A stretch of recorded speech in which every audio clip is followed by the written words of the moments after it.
Assalamualaikum warahmatullahi wabarakatuh. Waalaikumsalam warahmatullahi wabarakatuh. Alhamdulillahirabbil alamin.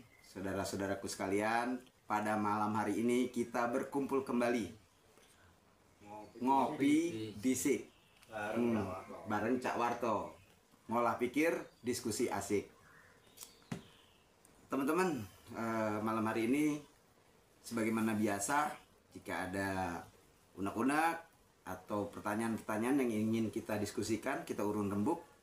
Ayo kita bersama-sama urun rembuk sebelum kita ke narasumber.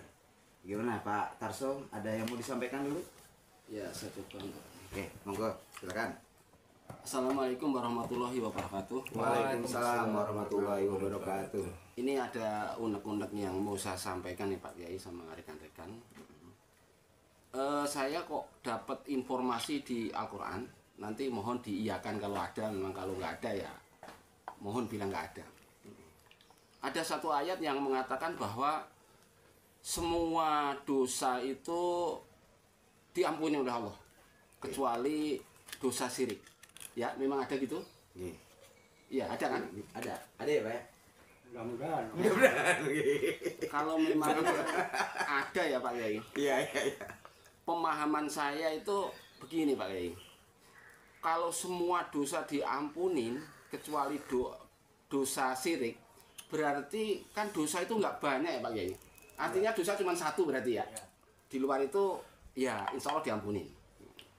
Kalau saya tarik ke sini sekarang saat ini bicara masalah syirik, ya Pak Kiai. Kalau misalnya kita tarik ke sebab dan akibat, berarti syirik di sini itu kan berarti akibat.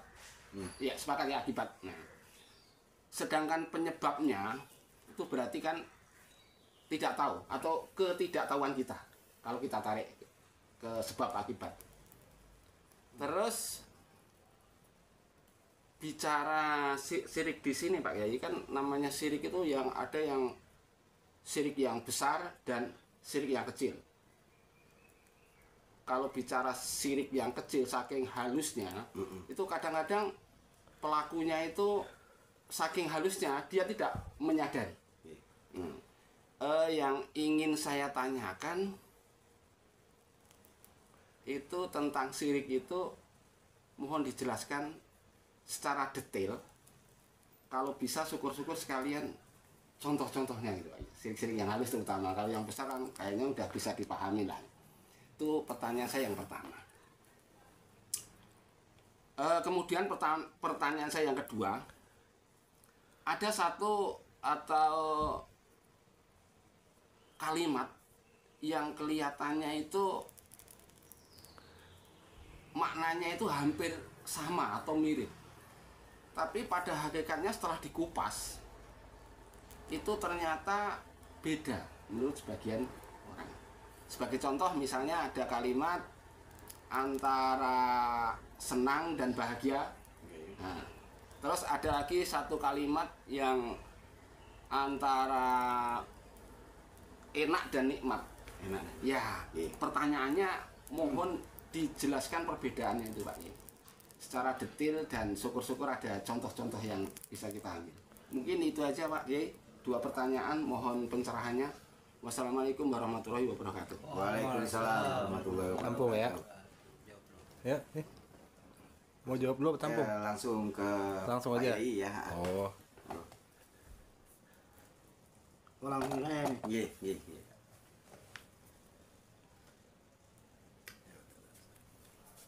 Assalamualaikum warahmatullahi wabarakatuh. Waalaikumsalam warahmatullahi wabarakatuh. Nuhun para dulur-dulur sekalian, para sahabat, ande taulan, para kerabat karib yang semoga senantiasa mendapatkan limpahan rahmat, Amin. maghfirah, Amin. barokah Amin. dari Allah Subhanahu wa taala. Rahayu sagung dumadi.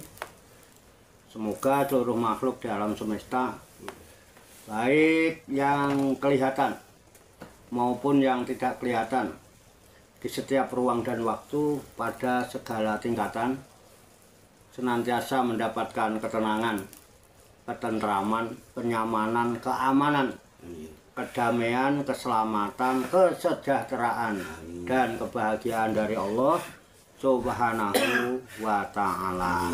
Amin. Ya Rabbal Alamin. Pokoknya ndonga dhisik kabeh didongakne titahe Gusti Allah.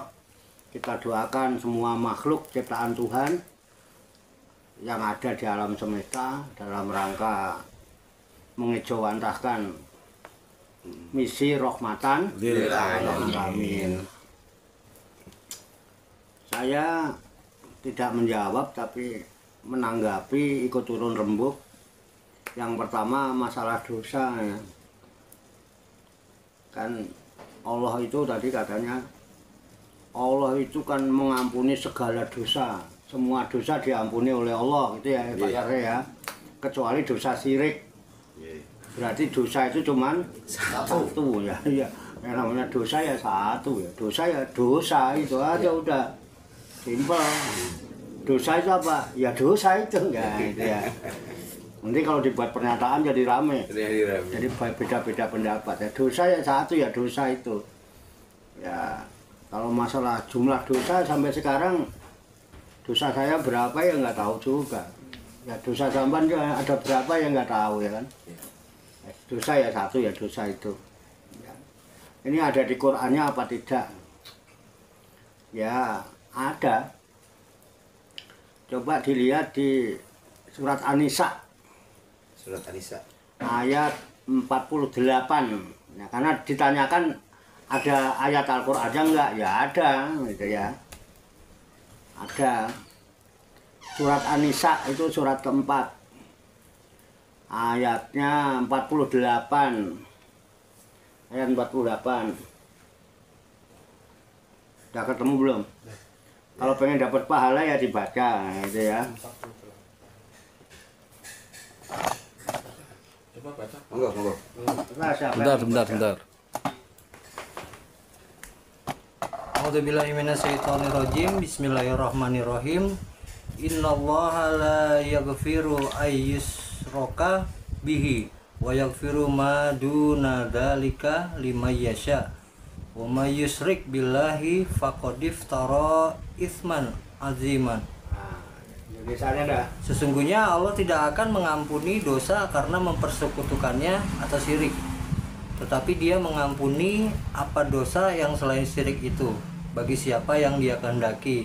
Siapapun yang mempersekutukan Allah sungguh telah berbuat dosa yang sangat besar. Iya. Surat An-Nisa ayat 48 jelas ya. Innallaha la yaghfiru ayyushraka bihi wa yaghfiru ma duna dzalika liman yasha. Wa may yusyrik billah faqad taro isman azima gitu ya. Innallaha sesungguhnya Allah la yaghfiru tidak akan mengampuni ayyushraka bihi orang yang musyrik, orang yang mensekutukan. Ayyushraka itu kata asal dari syaraka, orang yang mensekutukan kepada Allah. Wa yaghfiru ma duna dzalika, dan Allah akan mengampuni apa dosa selain syirik itu. Dosa apa aja selain syirik diampuni. Yang tidak diampuni hanya dosa syirik, menyekutukan Allah. Bahkan dipertegas wa may yusyrik billah, dan siapa saja yang mensekutukan Allah faqad istaro, maka sungguh dia telah berbuat isman aziman, dosa yang besar, itu syirik. Nah, syirik itu sekutu. Ya, persekutuan ya. Sekutu itu ya menduakan. Bisa dua, bisa tiga, bisa persekutuan itu bisa dua lebih. mendua ya. Ya, sedangkan kita sepakat di dalam keyakinan kita Tuhan itu Maha Esa. Esa itu tidak terdiri dari bagian-bagian. Esa itu bukan satu. Kalau satu ada dua, ada tiga, ada empat. Kalau Esa itu lebih pada satu-satunya. Tidak ada Tuhan kecuali satu-satunya, yaitu Allah. Jadi nggak ada duanya. Nah, ketika ada duanya itu syirik. Nah, ketika orang menduakan Tuhan, menduakan Allah, itu sudah syirik. Penyakitnya namanya syirik. Pelakunya disebut musyrik. Nah, terus tadi dikatakan ada musyrik, itu ada musyrik yang kecil, syirik kecil, ada syirik besar. Itu istilah ya. Yang namanya mendua ya mendua ya. Mendua ya mendua. Bukan kalau menduakan berarti musyrik, kecil atau gede musyrik. Ya. Bahkan Nabi pernah mengatakan, saya tidak pernah khawatir, nggak pernah takut kalian terjangkit musyrik yang besar-besar itu. Saya nggak takut.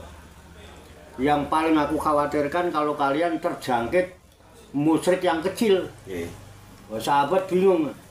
Musyrik yang besar nggak dikhawatirkan, musyrik yang kecil malah ditakuti. Sahabat nanya, wa masyirkul asghar ya Rasulullah. Terus syirik kecil yang kau khawatirkan tuh yang model apa? Yang gede aja nggak takut kok, yang kecil takut. Rasulullah tuh jawabnya simple aja. Kola Arya. Rasul jawab, syirik kecil itu ria. Ria itu beramal karena Allah, tapi juga karena manusia. Mendua.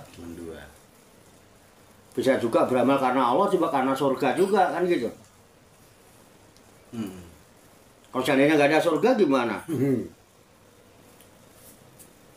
Kan mendua juga, sama sebetulnya. Ria itu nggak kudu-kudu ada orang, sendirian pun bisa ria. Bisa ria. Nah itu syirik kecil. Nah munculnya syirik besar itu ya di zaman Nabi dulu ya, yang dianggap musyrik. Itu karena orang sudah mempertuhankan berhala, malah sengaja membuat-buat Tuhan. Ya malah satu riwayat tergantung status sosial. Kalau orangnya itu kaya ya, mereka membuat Tuhan itu dari emas gitu ya, kan lebih wah gitu ya. Kalau yang rata sedang-sedang nggak pakai kaya gitu ya, tapi punya itu bikin dari perak, dari perunggu ya kan. Ada yang bikin dari batu dipahat, menyembah-nyembah batu itu ya. Banyak lah, malah kalau ngeliat dongengannya atau ceritanya itu ada yang bikin patung itu dari tepung. Makanya terus setelah lapar itu dimakan itu ya. Sepanjang zaman ada orang makan Tuhan ya itu. Itu ada riwayat begitu ya. Nah selama ini itu yang dianggap musyrik yang besar, menyembah berhala, menyembah patung. Ya kalau kita bicara musyrik itu sebenarnya ranahnya kan bukan ranah fisik sebetulnya. Orang tanpa menyembah apapun bisa musyrik. Karena musyrik itu bagian dari etikot, akidah. Syirik itu lawan katanya tauhid. Orang ketika tidak bertauhid otomatis syirik. Itu. Tapi kalau dia sudah bisa terhindar dari syirik, pasti bertauhid. Udah begitu ya kan.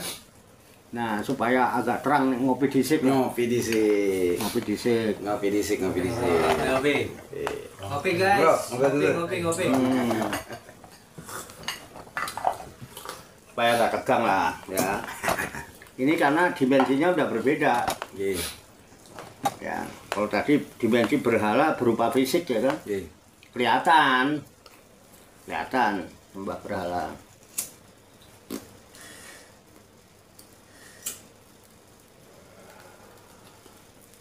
Tuh. Kadang-kadang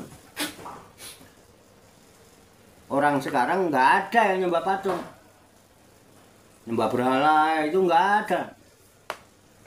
Itu.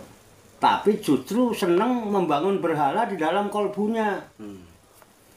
banyak berhala-berhala dalam kalbunya.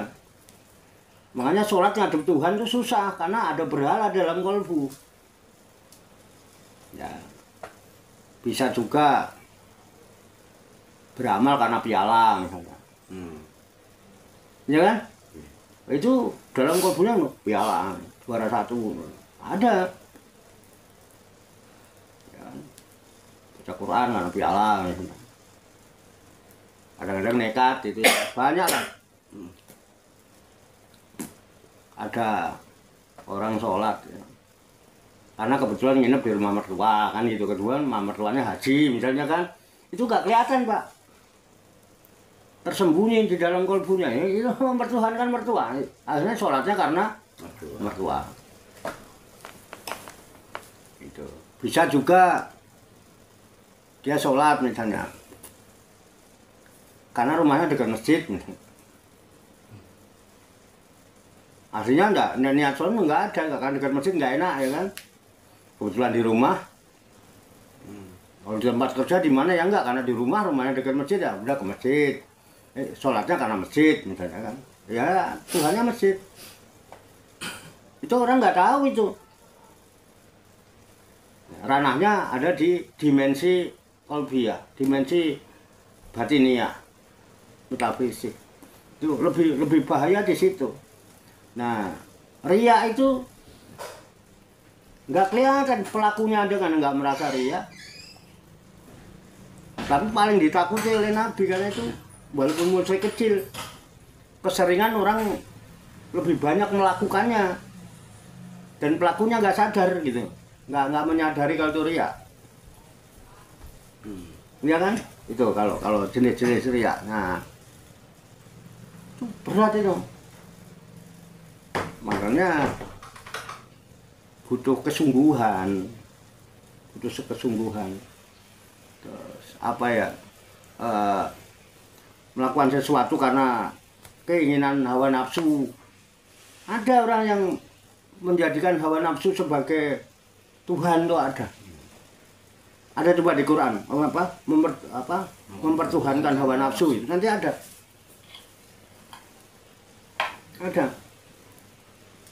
coba di surat apa itu?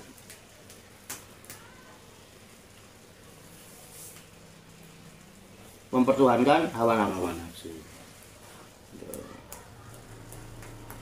Suratnya apa itu?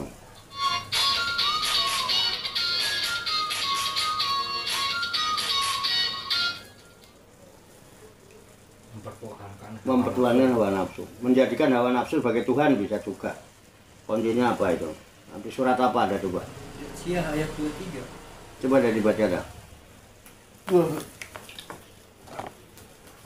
Mempertuhankan hawa nafsu.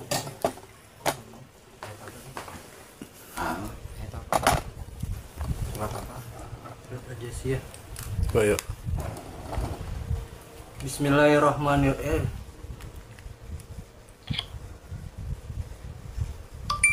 Bismillahirrahmanirrahim. Afara'aita man ittakhadha ilahahu wa huwa hawahu hawahu wa adallahu Allahu ala ilmin wa khatama ala sam'ihi wa qalbihi wa ja'ala ala basarihi gisawah fama yahdihi min ba'dillahi afala tazakkarun. Ya, surat apa itu? Al-Jasiyah. Al-Jasiyah ayat 23. Artinya? Al-Jasiyah ayat 23. Al-Jasiyah 23 itu artinya apa itu? Maka pernahkah kamu melihat orang yang menjadikan hawa nafsunya sebagai Tuhannya? Al-Jasiyah. Dan Allah membiarkannya sesat dengan sepengetahuannya. Dan Allah telah mengunci pendengaran dan hatinya serta meletakkan tutup atas penglihatannya. Maka siapa yang mampu memberinya petunjuk setelah Allah? Mengapa kamu tidak mengambil pelajaran? Ya, cari dulu ya. Al-Jasiyah ayat 23 ya. Iya, Pak. Ya biasanya kalau ngomong itu apa ro'aita manit takhoda ilahahu hawahu wa dollahu Allahu ala ilmin wa khotama ala sam'ihi wa qalbihi wa ja'ala ala basarihi gisawah famay yahdihi min ba'dillahi afala tadzakarun. Apa ra'aita, maka apakah kamu melihat, ra'aita itu apakah kamu melihat, manittakhoda, orang yang menjadikan ilahahu, Tuhannya itu hawahu, hawa nafsunya. Maka apakah kamu melihat orang yang menjadikan hawa nafsunya itu sebagai Tuhan gitu. Ya. Wadallahullahu, dan Allah menyesatkannya ala ilmin, di atas pengetahuannya. Gitu ya. Allah itu membiarkan sesat berdasarkan ilmunya. Wa khotama ala samihi, dan Allah menutup pendengarannya. Wa qalbihi, dan ditutup juga hatinya. Wa ja'ala ala basarihi, dan Allah menjadikan di atas penglihatannya itu gisawah, penyumbat, penutup. Itu. Famay yahdihi min ba'dillah, maka siapa yang bisa memberikan hidayah dari sesudah Allah? Enggak ada. Enggak ada orang itu yang bisa memberikan. Apalah tadzakarun, maka tidakkah kalian mengambil pelajaran? Jadi ada orang-orang yang menjadikan hawa nafsu itu sebagai Tuhan. Dalam kesehariannya itu enggak ada yang dilakukan karena dorongan hawa nafsu semua. Pelakunya enggak sadar itu. Nah, orang yang begitu lihat deh, tuturannya angel. Makanya jangan coba-coba menasihati orang yang kasmaran, orang mendo, Pak. Nafsunya yang lebih dominan. Wis toh. Mbok anak, mbok tonggo, mbok temen, orang yang sedang kasmaran, yang sedang jatuh cinta, itu dinasihatinya susah. Oh, wanine kate, nafsu, Pak. Itu, makanya ditutup pendengarannya itu. Itu wa khotama ala sam'i wa qalbi, hatinya tertutup, sulit untuk bisa menerima nasihat, sulit untuk bisa memahami nasihat, malah kadang-kadang salah paham. Ini ngajak apik malah wah dibenci ya, kalbunya ditutup. Wa ja'ala ala basarihi gisawah, dan Allah jadikan dalam penglihatannya itu penutup. Wis weleo tanpa rupa oleh kamaran wis paling ayu iku tok, yang liyane elek kabeh. Ngeliat tai lotok kelihatan coklat. Tai lotok itu kelihatan coklat. Tenan wah. Ya kan, enggak, ini kan fakta.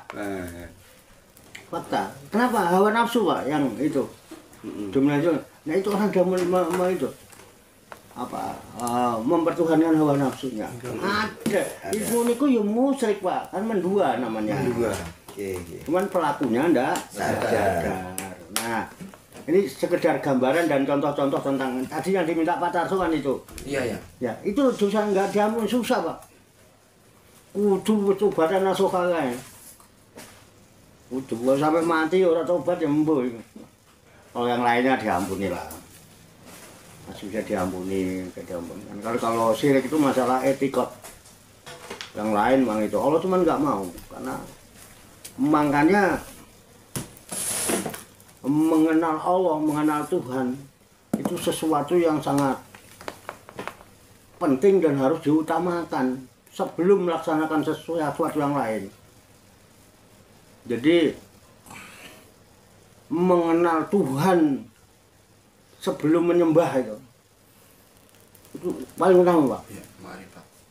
Mengenal yang disembah sebelum menyembah.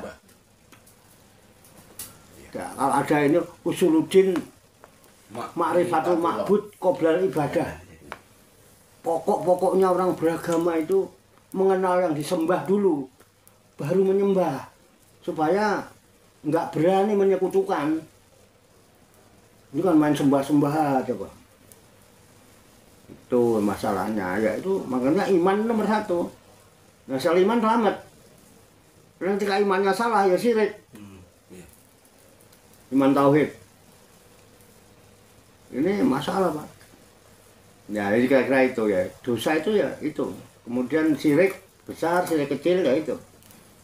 Ada yang dianggap besar itu yang ranahnya secara lahiriah. Itu. Padahal belum tentu juga. Orang punya keris itu kan sebenarnya nggak musyrik itu sekarang angger wong Jawa ini musyrik kabeh, Pak.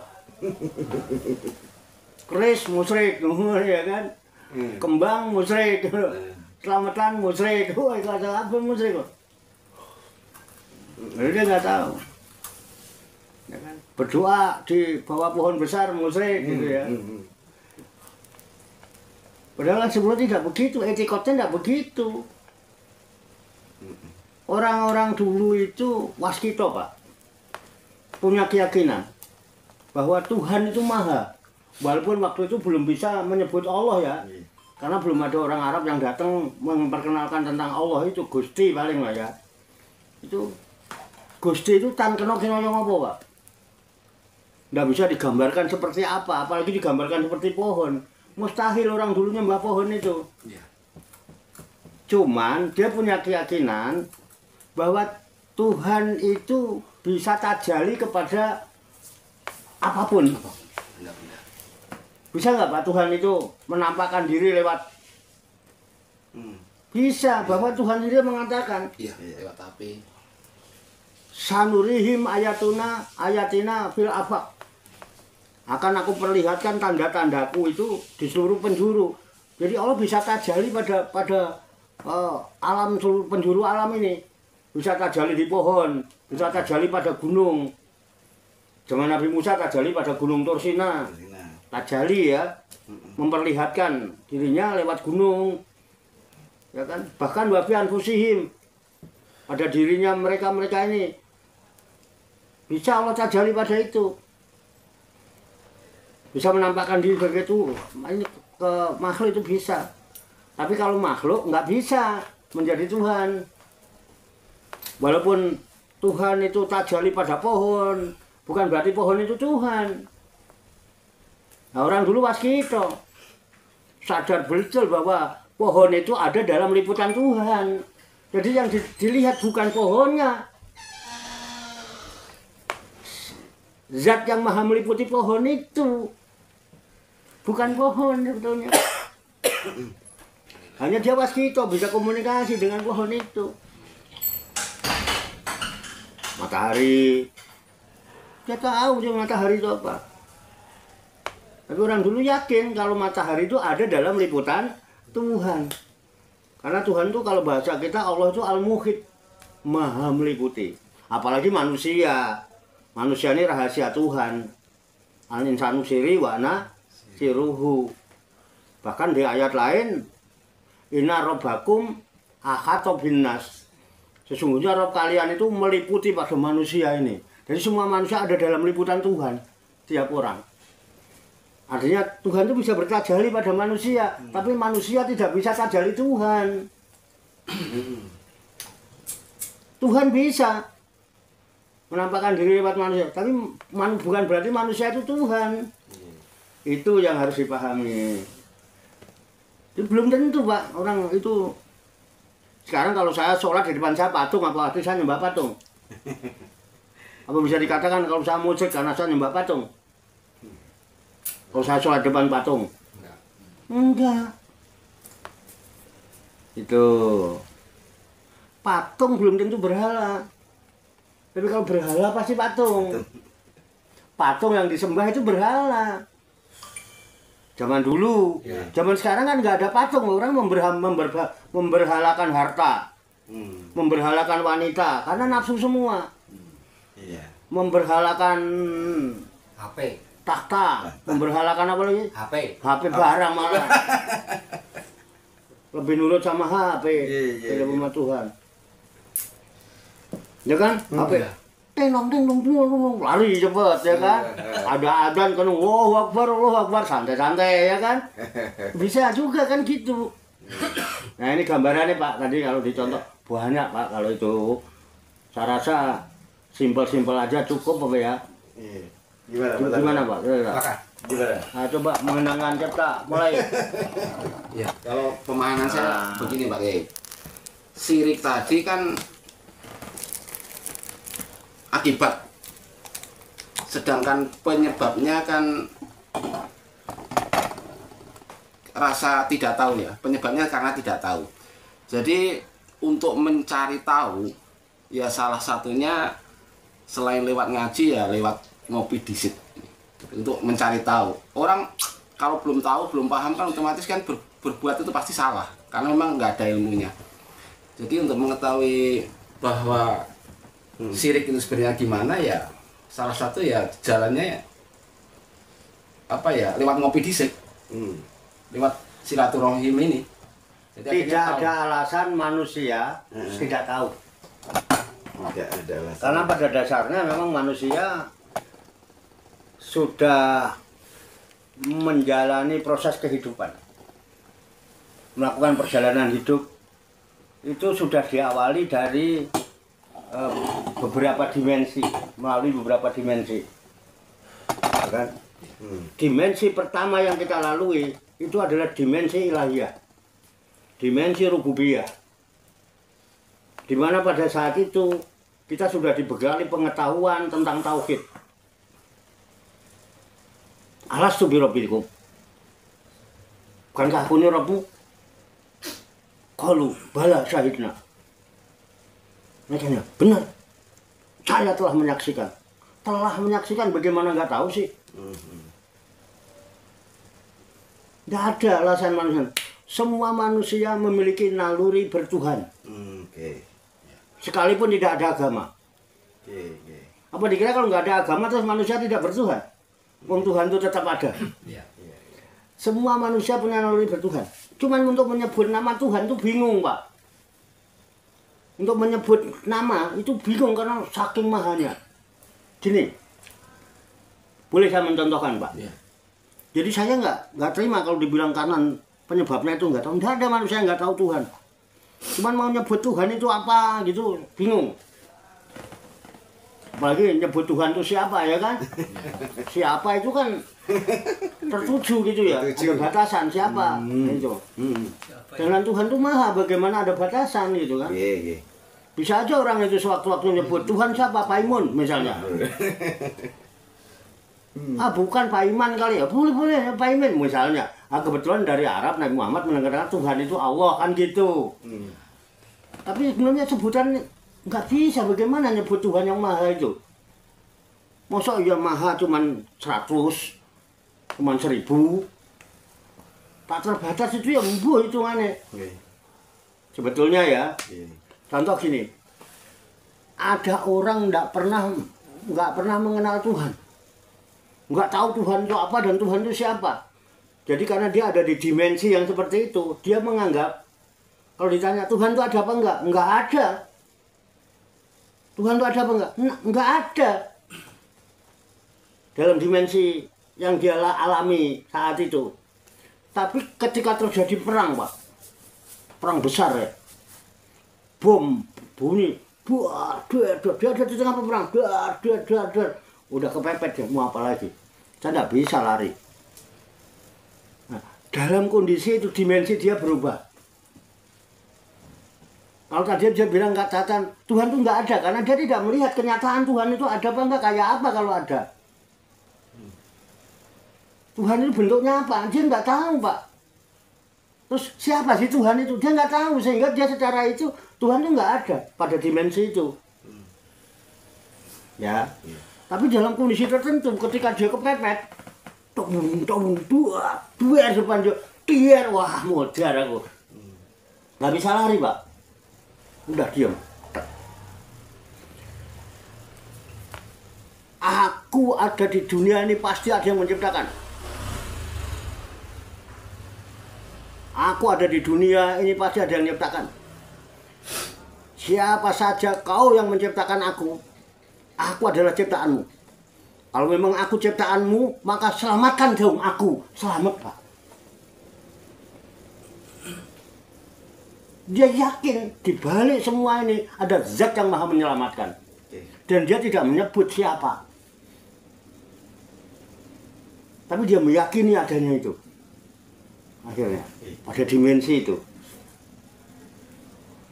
Nggak kenal agama, dia nggak kenal Tuhan. Tapi di saat itu, deh, bener Pak. Ada orang yang kerjanya ngerokok mulu. Kemana-mana itu rokokan apa nganggo pipa nih Pak. Kamar mandi rokokan nganggo pipa. Ke kampus itu jalan itu selalu dikawal sama itu sampai Asap rokok. iya dikawal sama asap rokok. Saya mahasiswa itu orang kemana-mana dikawal sama asap rokok. Jadi kalau rokoknya habis ada puntung masuk ke pipa. Ini gunanya punya pipa coba. Loh. Iya. Tapi juga siapa nyangka yang walaupun dia nggak malu-malu dia itu. Iya. Rokok entek, bungkus habis, cari dia. Right. Pernah satu hari ya, ke kamar mandi Pak. Mungkin mau banget nyumet rokok Pak. Ketiban gayung. Ya diam aja dia ketiban Pak. Wah. Iya. Iya. Wah. Ini pasti ada kekuatan yang menggerakkan. Iya. Dia tuh ke kamar mandi sendiri Pak. Kepalanya ketiban gayung. Jadi itu menjadi sebab dia nggak kenal Tuhan. Nggak kenal Tuhan, dia bidang. Akhirnya dia punya rumusan, namanya rumusan energi. Membuat rumus E sama dengan MC kuadrat. MC kuadrat. MC kuadrat. Iya. Nah, dari rumus E sama dengan MC kuadrat. kuadrat itu ada muridnya. Muridnya yang mempelajari itu. Dari hasil mempelajari rumus yang ditemukan di kamar mandi itu, dia bisa menciptakan bom. Yang pada akhirnya bom itu dijatuhkan di Nagasaki dan Hiroshima, itu menjadi sebab Indonesia merdeka. Dia meyakini bahwa di alam semesta ini ada yang namanya relativitas. Semua coba relatif.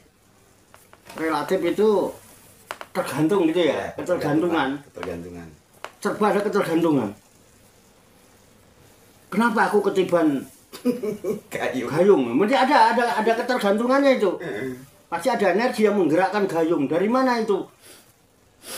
Nah itu relativitas. Akhirnya ada teori yang namanya kuantum relativitas. Keren tuh Pak. Namanya Albert Einstein bahasa apalah ya pokoknya gitu, punya murid namanya Robert. Itu Robert sama itu. Yeah. Keren Pak itu yang bisa membuat itu. Itu nggak kenal Tuhan, tapi dia yakin dalam hatinya bahwa dalam kehidupan alam semesta ini, di balik semua ini ada zat sang maha energi. Terdapat ketergantungan. Jadi energi sesuatu itu tergantung kemana dia gantungannya. Kekuatan manusia tergantung kepada siapa dia menggantungkan dirinya. Kalau dia hanya menggantungkan kepada sama manusia, podondo IP, kekuatannya nyomong sakmono. Sampai bergantung sama saya, ya paling banter ngerokok bareng karo ngopi bareng. Kok sampean pengen rabi njaluk modal mesti gak tak kei. Harus bergantungnya relatif. Gantungan lebih besar, kamu akan dapatkan besar. Tapi kalau kamu mau bergantung kepada energi yang maha besar, itu luar biasa. Dia mengakui adanya itu, tapi nggak bisa nyebut itu sopo. Ngomong Jawa mungkin ya mbah Paimun, mbah Paiman, mbah Paimen. Kurang ngerti ya Pak. Tapi dia menemukan itu pada dimensi itu. Bisa dipahami Pak ya. Jadi nggak boleh ada alasan nggak tahu coba. Semua manusia punya naluri karena memang Allah sendiri yang membekali dengan ketauhidan, dan itu dipraktekkan secara kafah sebagai Muslim Islam kafah itu di alam rahim 9 bulan Pak. Pasrah dia dengan ketauhidannya, dengan keimanan tauhidannya, hidup Pak. Itu 9 bulan bukan pengalaman yang cemen loh Pak. Bukan waktu yang sebentar. Siapa bilang dia nggak tahu? Oh, memang bekalnya itu justru ketika kita sekarang otak kita jalan, ini jalan, nggak dipakai otaknya. Gitu loh. Terkontaminasi dengan keinginan-keinginan, ketutup Pak. Bukannya nggak tahu Pak. Ketutup pendengarannya, ketutup mata hatinya, ketutup penglihatannya, tidak bisa melihat kebenaran. Diajukan kebenaran tuh nolak. Ini loh bener, nolak Pak. Fakta apa tidak itu? Bisa dipahami itu Pak ya? Nah, mengheningkan dia sudah mulai. Selesai. Paham? Berarti alhamdulillah bersama-sama. Alhamdulillah. Amin. Itu aja ngaji. Paham Pak Yunus. Iya.